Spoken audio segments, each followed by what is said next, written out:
Property Law Pas FM bersama Erwin Kalau dari Erwin Kalau & Co.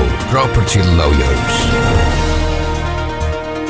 Mitra bisnis Pas FM dimanapun Anda berada, jumpa lagi dengan saya Erwin Kalau dalam acara Property Law. Kali ini kita akan membahas tentang pisah harta, ya. Pisah harta setelah kawin. Pertanyaannya demikian, ya. Ini dari Ibu Perkumpulan Melati. Jadi pisah harta setelah kawin, bolehkah dibuat pisah harta setelah kawin, Bu? Karena ada teman saya katanya bisa. Nah, saya mau jawab pertama begini, ya. Pisah harta ini kan bahasa asingnya namanya prenuptial agreement. Prenuptial itu perjanjian sebelum kawin. Ya, perjanjian sebelum kawin. Kenapa dibikin perjanjian itu sebelum kawin? Ini sebenarnya untuk melindungi pihak ketiga sebagai kreditur. Sebenarnya itu ya, untuk melindungi masyarakat kreditur terhadap orang-orang yang punya utang misalnya atau punya sangkutan. Nah, makanya dibikin sebelum kawin sehingga dipisah dari awal. Kalau di tengah jalan kawin dia buat, ya suaminya berutang, dia bikin perjanjian kawin, dia kasih nama istrinya semua. Lah kan kasihan krediturnya kan? Gimana kalau gitu? Kan bisa saja, makanya kenapa dibikin sebelum kawin? Ya toh supaya mencegah adanya penyelundupan harta di antara suami istri itu, ya karena utangnya banyak atas nama suami berutang, dia kasih nama istrinya semua. Ah, kan nggak bisa. Berarti perjanjian agreement itu dibuat sebelum perkawinan. Itu awalnya dan substansi dan tujuannya. Nah, perkembangannya adalah memang beberapa tahun yang lalu, sekitar 5 tahun yang lalu, saya nggak hafal nomornya, itu ada putusan Mahkamah Konstitusi ya yang memperbolehkan perjanjian kawin atau pisah harta itu setelah perkawinan. Nah, ini yang saya kira satu terobosan yang perlu kehati-hatian, jangan ditelan mentah-mentah. Biasalah pengadilan ini kadang-kadang juga membuat aturan yang ambigu, yang tidak tuntas sehingga bukannya menjadi solusi tetapi menjadi problem. Harusnya ya putusan-putusan pengadilan atau peraturan-peraturan itu bagian dari solusi, bukan bagian dari masalah. Nah, di sini saya pernah membaca putusan itu, dia mengatakan putusannya begini, bahwa perjanjian pisah harta atau perjanjian kawin itu dapat dilakukan ya di dalam perkawinan. Maksudnya setelah dia kawin, dalam perkawinan dia melakukan perjanjian pisah harta. Tetapi itu tidak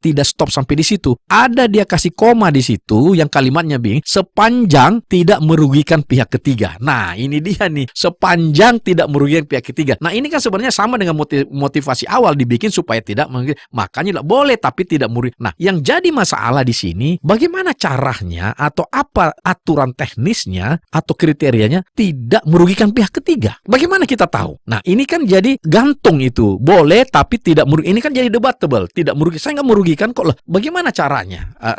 Jadi ini kan artinya putusan ini tidak memberikan petunjuk yang jelas dan tegas kepada masyarakat. Gantung. Jadi diminta masyarakat tafsir sendiri. Nah, kalau penafsiran saya adalah, kalau kita mengikuti itu, kalau toh pun nanti ada yang mau bikin perjanjian pisah harta setelah kawin itu, dalam perkawinan itu, ya, karena kalau berarti kita menafsirkan, yang kita tafsirkan adalah tidak boleh merugikan pihak ketiga. Nah, penafsiran saya adalah itikat baik. Kalau suami istri itu itikat baik tidak mau merugikan pihak ketiga, maka sebelum tanda tangan perjanjian pisah harta tadi, dia umumkan dong.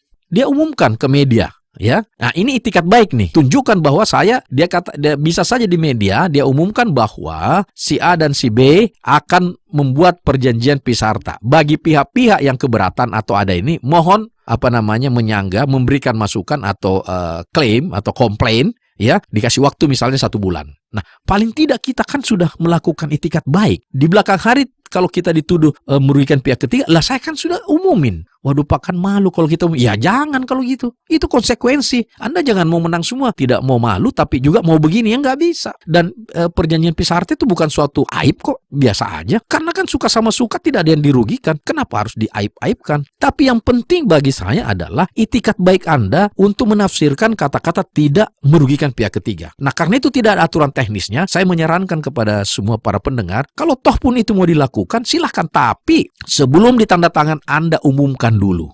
Yang biasa keberatan kalau tiba-tiba Anda punya KPR di bank, pasti banknya keberatan, ya kan? Kenapa lah? Ini gimana urusannya? Ya kan? Dipisah harta gini, ini krediturnya siapa namanya? Dulu waktu di appraise penghasilan berdua, sekarang dipisah. Nah, tapi kalau Anda memang mau begitu, Anda menunjukkan itikat baik, umumkan bahwa saya dan istri saya akan menandatangani perjanjian pisah harta. Ya, kami barang siapa yang merasa keberatan, silahkan kami berikan kesempatan selama 1 bulan. Nah, itu kalau sudah terpenuhi itu, Anda di belakang hari tidak juga dapat disalahkan karena Anda sudah membuka.